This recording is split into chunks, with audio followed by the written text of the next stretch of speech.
Sebelum lanjut ke cerita, bagi teman-teman yang belum subscribe, silakan subscribe sekarang juga dan aktifkan lonceng notifikasi agar teman-teman tidak ketinggalan cerita terbaru dari kami. Dan tidak usah lama-lama, langsung saja kita masuk ke ceritanya. Selamat mendengarkan. Dasar wanita kegatelan, tuyanya sama suami orang, teriak Mbak Yuli.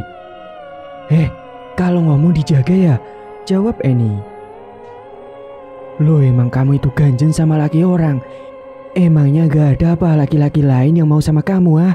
Oh iya, pantas saja gak laku, makanya kamu jadi perawan tua, ucap Yuli dengan emosi. Kurang ajar, kalau ngomong jangan seenaknya ya. Adu mulut itu berakhir dengan jambak-jambakan satu sama lain, sehingga para warga yang melihat langsung datang untuk melerai pertengkaran mereka. Mbak Yuli, Eni, kalian ini sudah tua, jangan seperti anak kecil. Sudah, stop, ucap beberapa warga yang mencoba melerainya. Sontak mereka memberhentikan perbuatannya itu. Napas mereka masih memburu dan rasa emosi yang ada di dalam dada mereka sudah meledak-ledak. Rasanya ingin melanjutkan pertikaian itu. Dia dulu Pak yang mulai, ucap Eni. Enak aja, kamu itu perawan tua keganjenan, kegatelan, sukanya sama suami orang, ucap Yuli. Kamu kalau ngomong itu dijaga dong, ucap Eni tak terima. Sudah, cukup, sekarang bubar, kata Pak RT berusaha melerai mereka. Akhirnya mereka berdua pun segera bubar meninggalkan tempat itu dengan penuh rasa emosi. Awas saja kamu Yuli, batin Eni. Mereka ini merupakan tetangga dekat. Mbak Yuli sudah memiliki suami dan 3 orang anak yang masih kecil-kecil. Suaminya Mbak Yuli ini memang tampan, jadi banyak wanita yang tertarik. Namun sayangnya, Mas Hendy ini sudah memiliki istri dan anak. Akhir-akhir ini, Eni dituduh suka dan kegatelan dengan Mas Hendy. Mas Hendy bekerja sebagai ojek, dia selalu manggal di pangkalan ojek. Waktu itu, Eni yang mau pergi ke pasar naik ojek dengan Mas Hendy, dan saat itu Mbak Yuli melihat mereka berboncengan, sehingga Mbak Yuli merasa cemburu dan panas melihat kemesraan mereka. Sesampainya di rumah, Eni langsung menyimpan rasa emosinya tadi karena sudah dihina dan dituduh. Dia pun duduk di ruang tamu, sembari melamun memikirkan untuk membalas rasa sakit hatinya. Eni. Sontak Eni terperanjat dan langsung membukakan pintu rumahnya. Lina, ayo masuk. Mereka pun duduk bersama di ruang tamu. Kedatangan Lina ingin memberitahu cara untuk memikat seseorang. Tadi kan aku lihat kamu sama Mbak Yuli bertengkar, jadi aku ada ide buat kamu nih. Ide apa, Lin? Kalau kamu mau, nanti aku anterin kamu ke tempat dukun susuk. Nanti kalau kamu pasang susuk, pasti kamu akan disukai banyak pria nih. Jadi nanti kamu tidak dituduh merebut suami orang lagi. Seketika Eni pun terdiam memikirkan perkataan dari Lina. Dan di dalam hatinya sudah memikirkan apa yang nanti akan dia lakukan. Ya sudah, nanti kamu anterin aku ke tempat dukun itu ya. Iya nih, siap. Kalau gitu aku pamit pulang dulu ya. Sementara Mbak Yuli yang berada di rumah, dia bertengkar dengan suaminya. Mbak Yuli masih membahas masalah kemarin karena suaminya telah berboncengan dengan Eni ke pasar. Mas, wanita itu ganjen sama kamu. Aku lihat kemarin dia nempel-nempel sama kamu. Emang itu dasar wanita kegatelan, ucap Mbak Yuli. Yul, sudahlah. Aku tidak ada apa-apa sama dia. Percaya deh sama aku. Aku juga kan punya anak sama istri, ucap Mas Hendy. Zaman sekarang itu udah beda mas, banyak pelakor yang kegatelan, ucap Mbak Yuli. Mas Hendy pun menghela napas panjang sambil sesekali menghisap batang rokok yang dipegangnya. Pokoknya kalau dia mau pakai jasa ojek kamu, jangan mau mas. Tapi kalau selain dia gak apa-apa kok, ucap Mbak Yuli. Iya, kamu tenang aja, jawab Mas Hendy. Singkat cerita, suatu ketika Eni akan pergi belanja ke pasar. Dia pun berjalan kaki menuju ke pangkalan ojek. Mas, ayo anterin aku ke pasar. Dan kebetulan saat itu di pangkalan ojek hanya ada Mas Hendy sendirian di sana karena ojek yang lain sedang mengantarkan penumpang. Iya nih, ayo naik. Mas Hendy tidak enak untuk menolak, apalagi di pangkalan hanya ada dia saja di sana. Dan sedari tadi dia belum mendapatkan penumpang. Jadi dia pun menerima Annie untuk diantarkan ke pasar. Saat di perjalanan menuju ke pasar, Mbak Yuli yang sedang berjalan sendirian tak sengaja melihat suaminya bersama dengan Annie. "Kurang ajar, tetap saja dia tidak kapok," gumam Mbak Yuli kesal. Hingga sepulangnya Annie dari pasar, Mbak Yuli langsung menghampiri ke rumahnya Annie. Ia pun menggebrak-gebrak pintu rumah Annie dan juga teriak-teriak. Saat itu Annie yang sedang masak di dapur langsung menghentikan aktivitasnya dan beranjak ke depan menemui Mbak Yuli. "Ada apa sih? Di rumah orang bikin berisik," ucap Annie. Kamu itu emang kegatelan ya? Dasar pelakor, masih tetap saja kamu sama suami saya," teriak Mbak Yuli. "Maaf ya Mbak, saya nggak ada urusan yang nggak penting. Saya masih sibuk, silakan Mbak pergi dari rumah saya," ucap Annie. Mbak Yuli pun beranjak pergi dengan perasaan yang masih membara. Annie yang sedang memasak, dia sampai berbicara sendiri saking kesalnya dengan Mbak Yuli. "Lihat saja nanti kamu Yuli, suamimu akan terpikat denganku dan kamu akan dibuang," gumamnya dengan tersenyum licik. Hari berikutnya, Annie menghampiri ke rumahnya Lina. Dia berjalan kaki karena memang rumahnya bertetanggaan. "Assalamualaikum." "Waalaikumsalam. Annie, gimana nih, ada apa?" "Ada apa gimana? Ayo dong, katanya kamu mau anterin aku ke rumah dukun itu." "Ya sudah, kamu siap-siap sana. Soalnya tempatnya jauh, ada di luar kota," kata Lina. "Oke, tungguin aku ya, aku siapin pakaian dulu," jawab Annie. Setelah semuanya sudah siap membawa perlengkapan masing-masing, mereka pun segera menuju ke terminal. Mereka akan menggunakan bus untuk menuju ke sana. Karena letak rumah dukun itu cukup jauh, harus menempuh waktu sekitar 4 jam perjalanan.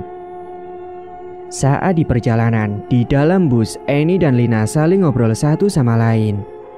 "Lin, kamu kok tahu tempat dukun ini? Kata siapa?" tanya Annie.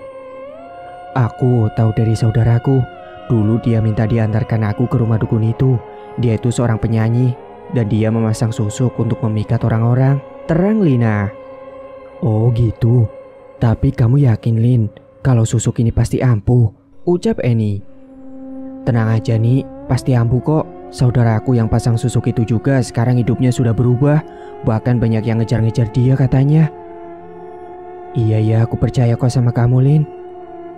Beberapa jam kemudian, tak terasa akhirnya mereka berdua pun sampai di sebuah komplek perumahan. Dengan segera, Annie dan Lina masuk ke dalam rumah itu. "Permisi." Suara pintu terbuka dan muncullah seseorang dari balik pintu. "Saya tahu maksud kedatanganmu kemari. Ayo silakan masuk," ucap Ki Damar.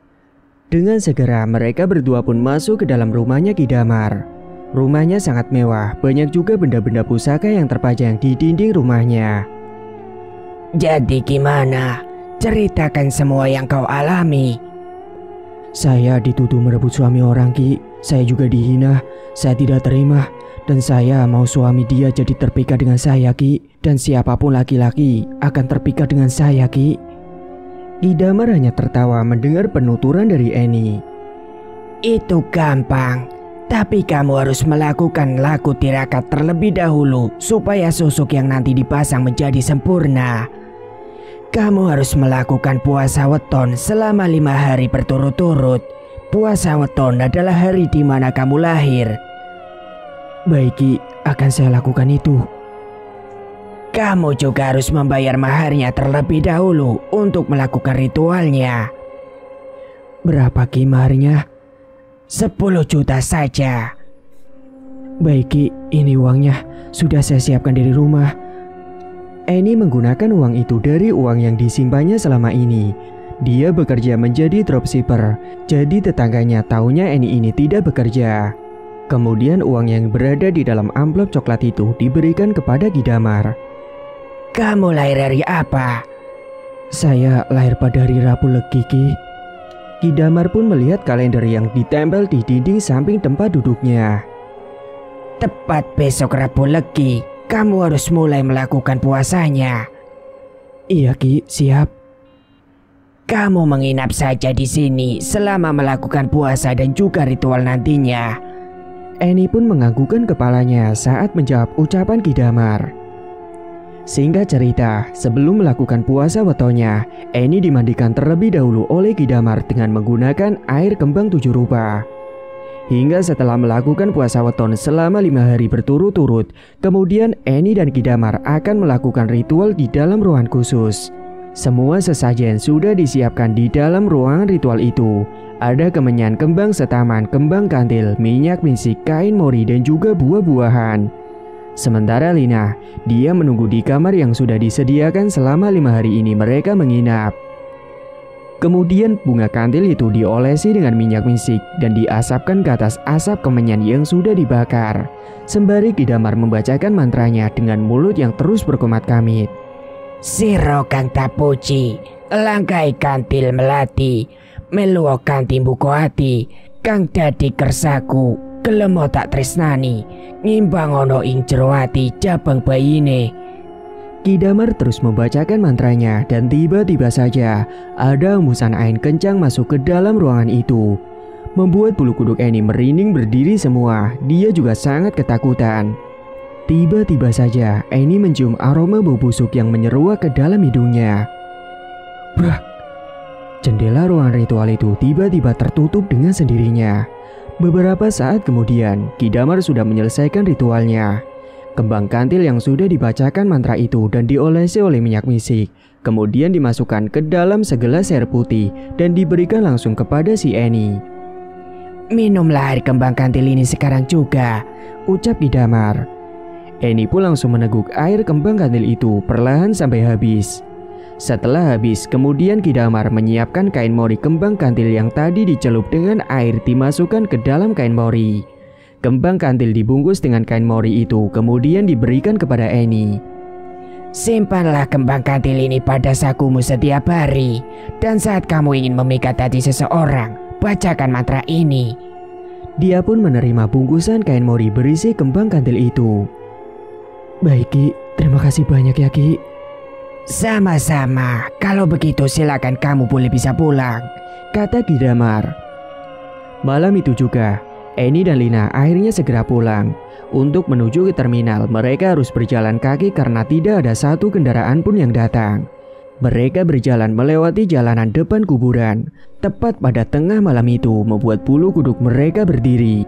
Apalagi tiba-tiba muncul angin kencang yang menusuk ke dalam tulang membuat hawa menjadi dingin seketika. Dan saat mereka lewat di depan kuburan, mereka saling genggaman tangan satu sama lain. Tiba-tiba saja terdengar suara wanita yang mengikik membuat keduanya semakin merinding ketakutan. Suara apa itu, Lin? Masa kamu gak tahu itu suara apa sih, Ni? Yang pasti itu bukan suara manusia. Terus apa dong? Beberapa saat kemudian, tepat di depan mereka, ada sebuah pohon besar di pinggir jalan.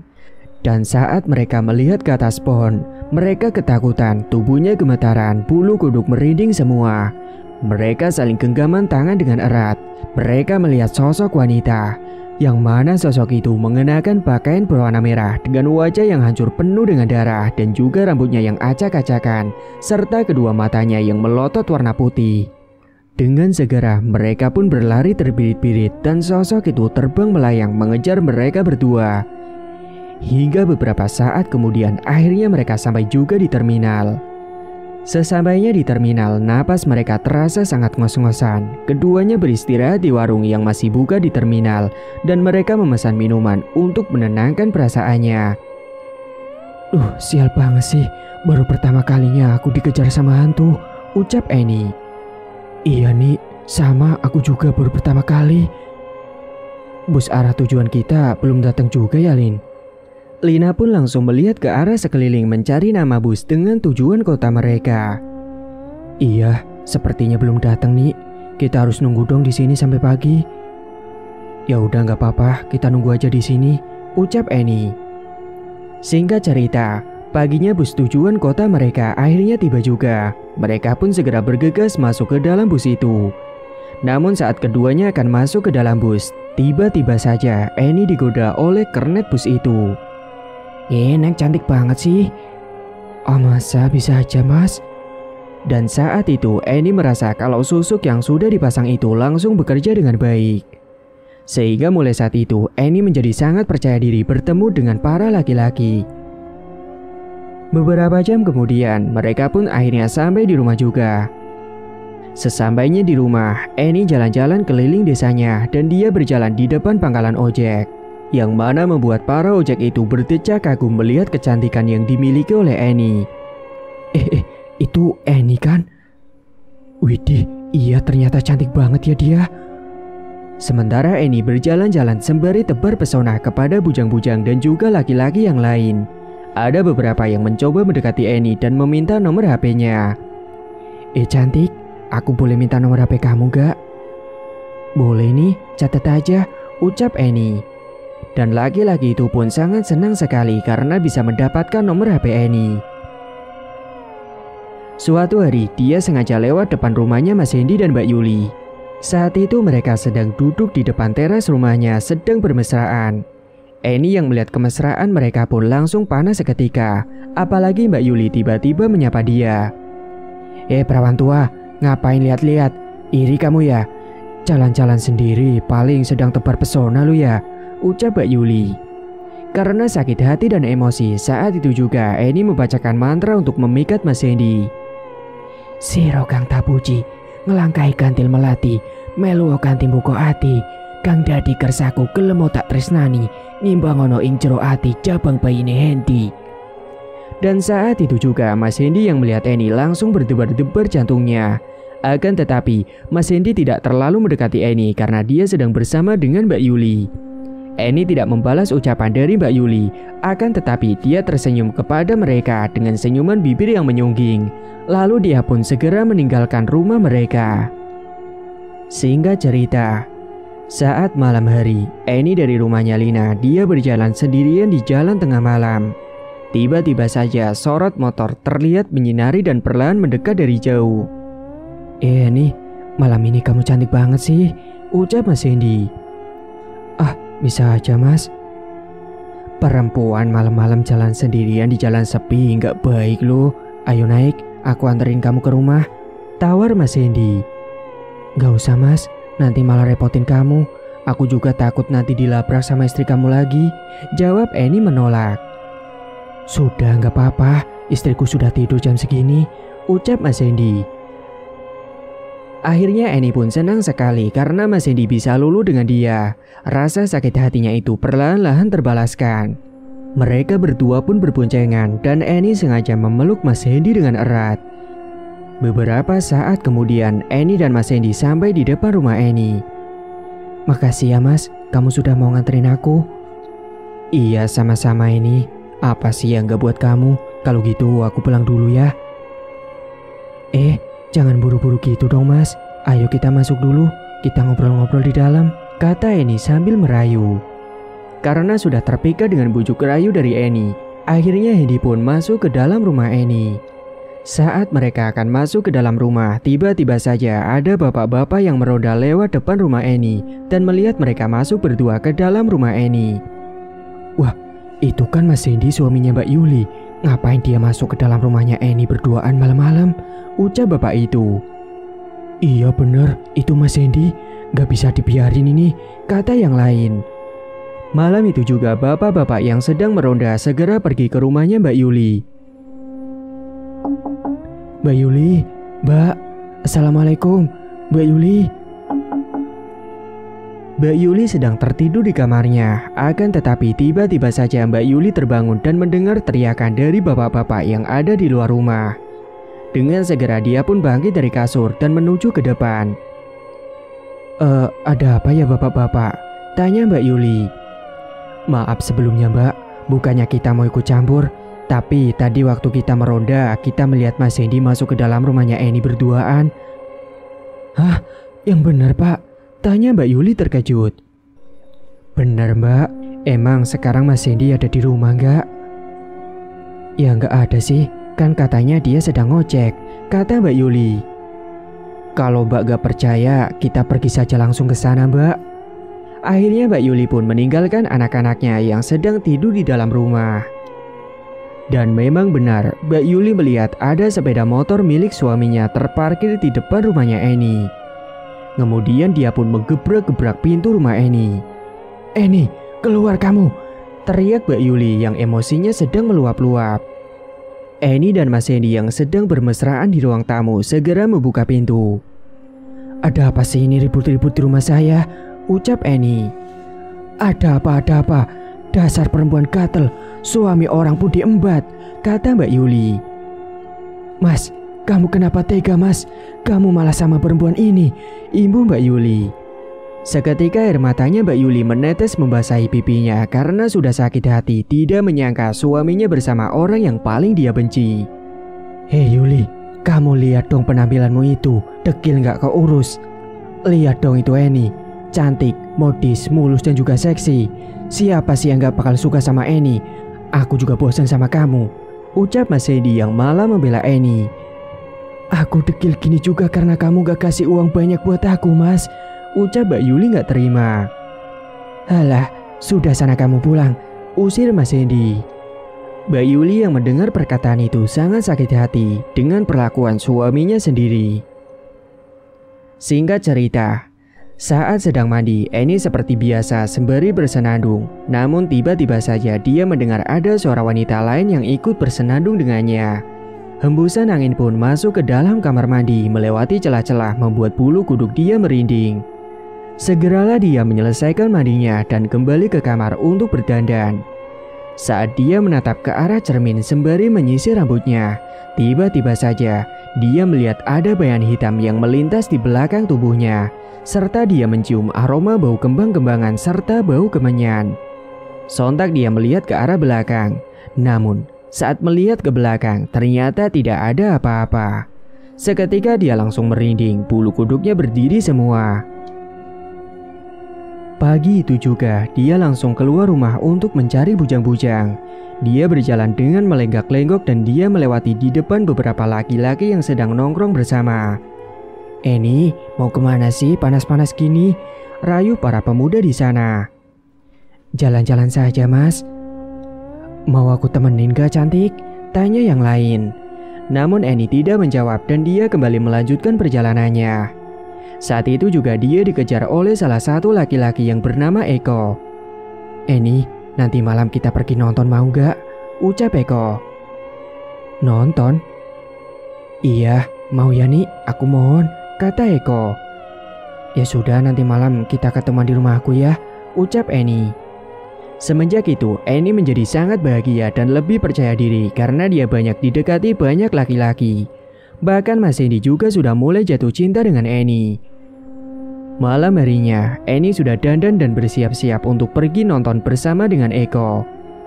Saat di perjalanan menuju ke tempat nonton, tiba-tiba saja Eni merasakan ada yang mengikuti dirinya dari belakang.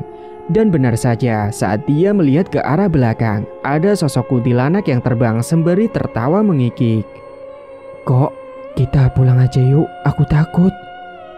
"Loh, kita nggak jadi nonton. Emangnya kamu takut kenapa?" "Tuh lihat di belakangku, ada sosok kuntilanak." Perlahan Eko melihat ke arah spion dan benar saja ada sosok kuntilanak yang mengikuti mereka. Saat itu juga Eko pun mempercepat laju motornya dan berharap cepat sampai ke rumah.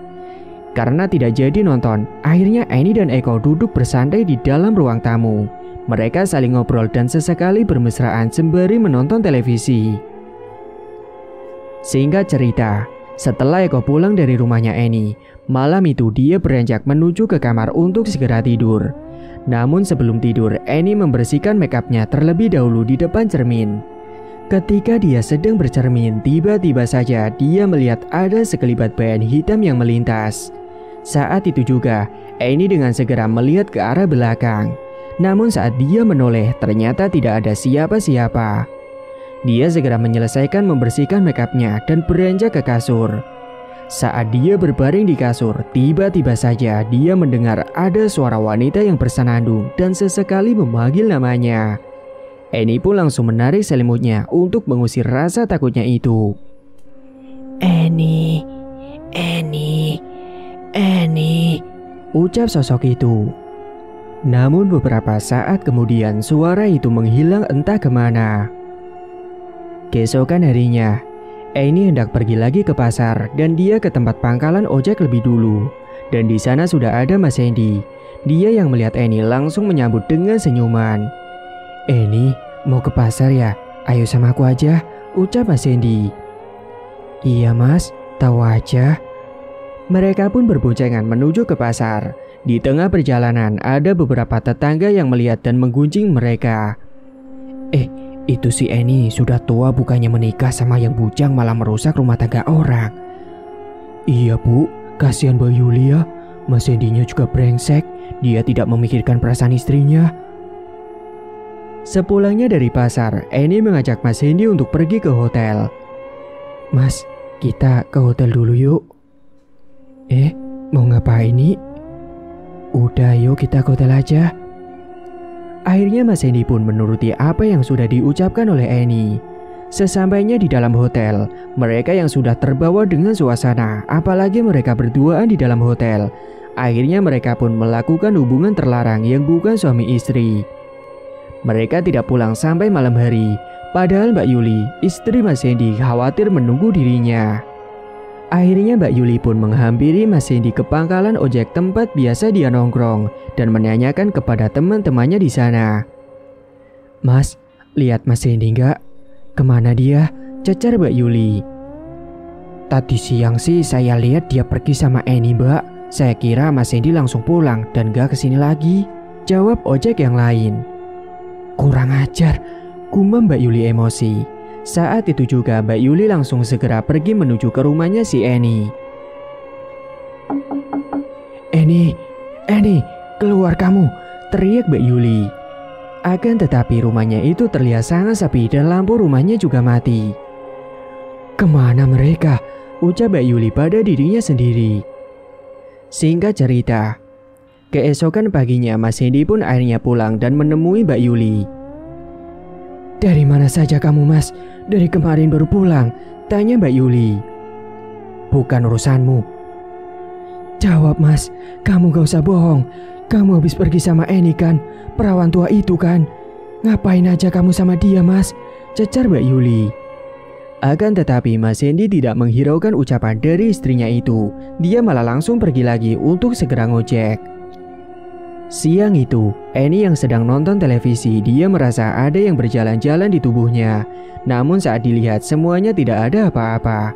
Tiba-tiba saja, Eni melihat ada bayangan hitam lewat depan televisi, yang kemudian menembus tembok kamarnya. Sontak dia pun langsung terkejut. "Eni!"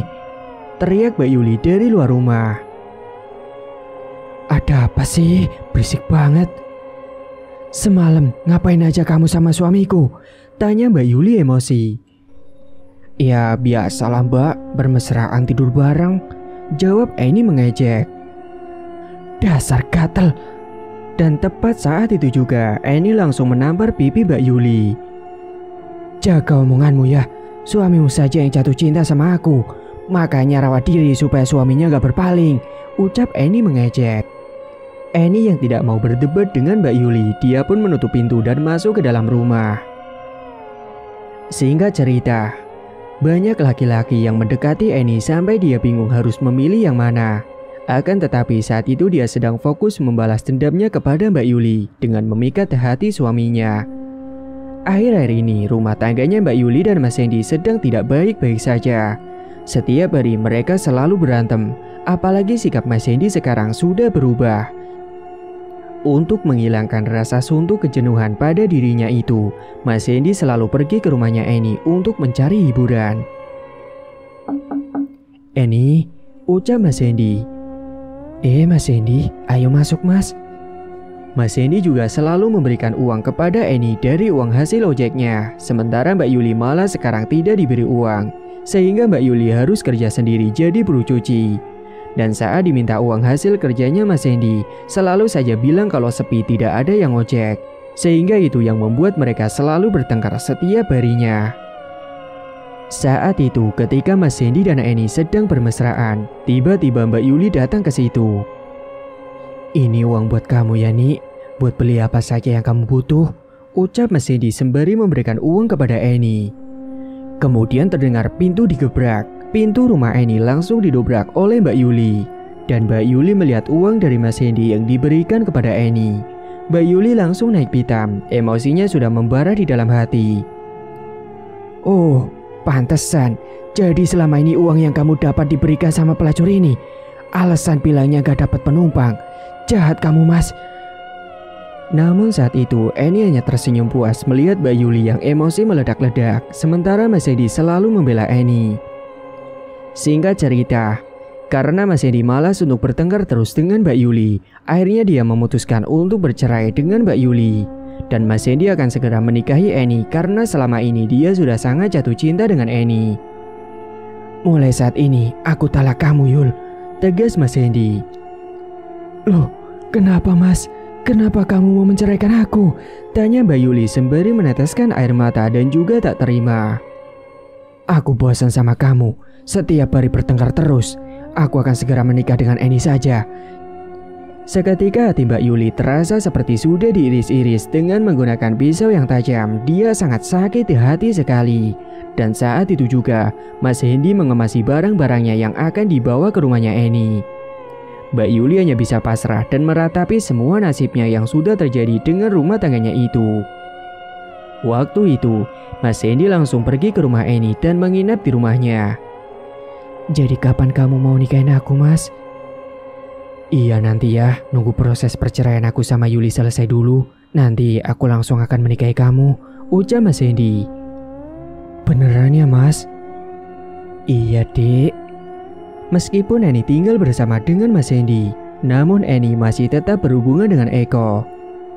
Suatu hari Annie pergi ketemuan dengan Eko untuk jalan-jalan bersama.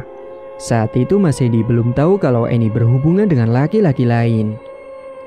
Singkat cerita, akhirnya Mas Hendy dan Annie pun sudah menikah. Mereka sudah resmi menjadi pasangan suami istri. Dan sekarang Annie merasa sangat puas karena bisa membalaskan dendamnya kepada Mbak Yuli. Waktu itu Mas Hendy tinggal di rumahnya Annie sehingga banyak tetangga yang menggunjing mereka berdua. Akan tetapi mereka tidak memperdulikan tentang omongan para tetangganya itu. Saat malam hari ketika Annie sedang menuju ke dapur untuk mengambil air putih, tiba-tiba dia mencium aroma bau busuk yang menyeruak masuk ke dalam hidung. Baunya kembang-kembangan dan juga bau kemenyan. Seketika tubuhnya merinding, bulu kuduknya berdiri semua. Tiba-tiba terdengar suara pintu diketuk di depan rumahnya. Segeralah dia berjalan menuju ke depan untuk membukakan pintunya. Saat pintu dibuka, ternyata di depan pintu tidak ada siapa-siapa. Sontak Annie pun semakin merinding dan takut, sementara Mas Hendy sudah tertidur pulas di dalam kamarnya. Saat dia akan membalikan tubuhnya beranjak menuju ke dalam kamar, betapa terkejutnya ia ketika melihat ada sosok pocong yang berdiri di belakang tubuhnya dengan wajah yang menyeramkan dan hancur penuh dengan darah yang baunya sangat busuk sekali. Karena tidak kuat melihat sosok itu, akhirnya Annie pun ambruk jatuh pingsan sampai pagi. Keesokan paginya, Mas Hendy yang sudah bangun kaget melihat istrinya yang jatuh di lantai. Dengan segera Mas Hendy menyadarkan Annie dengan mengolesi minyak kayu putih. Dan beberapa saat kemudian akhirnya Annie pun sadar. Kamu kenapa, Nik? Tadi malam aku lihat pocong, Mas. Serem banget. Pocong? Ah, kamu pasti berhalusinasi saja, Nik, kata Mas Hendy. Beneran loh, Mas. Udah lupakan aja. Kita nanti siang pergi makan siang di luar aja yuk, kata Mas Hendy. Siang itu Mas Hendy mengajak Annie untuk makan siang di luar. Saat itu Annie terlihat gelisah, tidak tenang entah kenapa. Mas Hendy membawa Annie ke tempat warung sate dan mereka makan sate beberapa porsi di sana. Annie juga lahap makan sate itu sampai dia tidak sadar kalau pantangan dari memakai susuk adalah dilarang makan sate. Akan tetapi dia malah makan sate banyak sekali. Malam harinya, tiba-tiba saja Annie merasakan wajahnya sangat panas dan gatal. Aduh, panas sekali wajahku, Mas, rintih Annie. Sontak Mas Hendy terkejut ketika melihat Annie yang wajahnya berubah menjadi banyak bisul dan juga bernanah. Kamu kenapa, Nik? Tanya Mas Hendy. Gak tahu mas, panas banget wajahku, gatel juga. Kamu salah pakai krim wajah kali. Enggak kok mas, cocok-cocok aja semuanya. Dan saat itu juga Annie berpikir sejenak hingga akhirnya dia teringat pantangan dari memakan susuk itu. Oh iya, aku lupa kemarin aku makan sate, gumamnya Liri dalam hati. Hingga dampak dari perubahan itu, perlahan rasa cinta Mas Hendy kepada Annie pun memudar. Mas Hendy semakin tidak peduli dengan Annie. Suatu ketika Eko datang ke rumah menemui Annie. Kala itu ada Mas Hendy juga di sana. Loh, dia siapa nih? Tanya Mas Hendy. Saya pacarnya Annie, ucap Eko. Oh, selama ini kamu main belakang sama aku, kata Mas Hendy. Dan saat itu Eko yang melihat wajahnya Annie yang berubah langsung jijik dan juga bergidik ngeri. Eko pun sudah tidak terpikat lagi dengan Annie. Dia pun pergi meninggalkan Annie. Sementara Annie terus merintih kesakitan dan dia selalu diganggu suara-suara misterius yang memanggil namanya. Membuat Annie menjadi seperti orang gila yang selalu teriak-teriak sendiri. Wajah bisulnya itu juga semakin busuk baunya, apalagi bercampur dengan nanah. Semenjak saat itu, Mas Hendy jadi jijik dengan Annie. Dia jarang sekali di rumah dan dia lebih sering di luar rumah, biasanya di pangkalan ojek. Annie malah tidak pernah lagi untuk keluar rumah karena dia malu. Hingga suatu ketika, Annie pun jujur menceritakan kepada Mas Hendy tentang apa yang selama ini dia lakukan. Mas, maafin aku ya. Sebenarnya selama ini aku sudah pasang susuk untuk memikat hati kamu, Mas. Soalnya aku sudah sakit hati dengan Mbak Yuli. Aku ingin membalas dendamnya dan sekarang aku sudah puas membalas sakit hatiku. Tapi yang sekarang aku alami ini karena aku telah melanggar pantangan susuk, yaitu makan sate waktu itu. Jelas Annie panjang lebar. Tega kamu ya. Jadi selama ini aku terpikat dengan kamu karena kamu pakai susuk, ucap Mas Hendy tak percaya. Iya mas, maafin aku ya.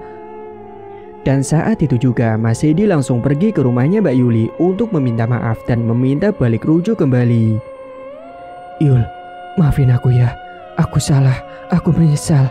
Ternyata selama ini Annie pakai susuk, makanya aku tertarik sama dia. Dia sendiri yang jujur, katanya dia ingin balas dendam sama kamu. Kamu mau kan balik lagi sama aku? Ucap Mas Hendy memohon. Maaf mas, aku gak bisa. Aku sudah sakit hati sama kamu, jawab Mbak Yuli. Aku mohon Yul, kita balik lagi ya, kayak dulu lagi. Aku janji aku akan berubah. Gak bisa mas, maaf, ucap Mbak Yuli ketus. Dan semenjak saat itu Mas Hendy pun pulang ke rumah orang tuanya. Sementara Annie dia menjadi orang gila dengan wajahnya yang membusuk. Dia selalu berjalan keliling desanya dan dia mendekati para bujang-bujang yang nongkrong. Cowok, ucap Annie menggoda. Dih, apaan sih dasar orang gila? Pergi sana, baunya busuk banget lagi. Usir mereka. Annie hanya berjalan-jalan dengan tertawa-tawa sendiri, kadang juga menangis dan juga teriak-teriak. Sampai pada akhirnya, dia dikabarkan meninggal dunia karena dia ketabrak truk di jalanan. Semua perbuatan pasti akan ada balasannya. Jangan pernah menyimpan rasa dendam kepada siapapun, karena itu penyakit yang sangat dibenci oleh Allah Ta'ala. Apalagi sampai terjerumus ke dalam hal-hal demikian. Semoga kita selalu dalam lindungan Allah dan perbanyaklah ibadah dan pertebal iman kita. Tamat. Cerita pun selesai. Terima kasih bagi teman-teman yang sudah menyimak cerita hingga akhir. Dan bagi yang belum bergabung, silakan tekan tombol subscribe sekarang juga dan aktifkan lonceng notifikasi agar tidak ketinggalan info updatean terbaru dari kami. Sekian dulu dari Mang Ripan, terima kasih sudah menyimak. Wassalamualaikum warahmatullahi wabarakatuh.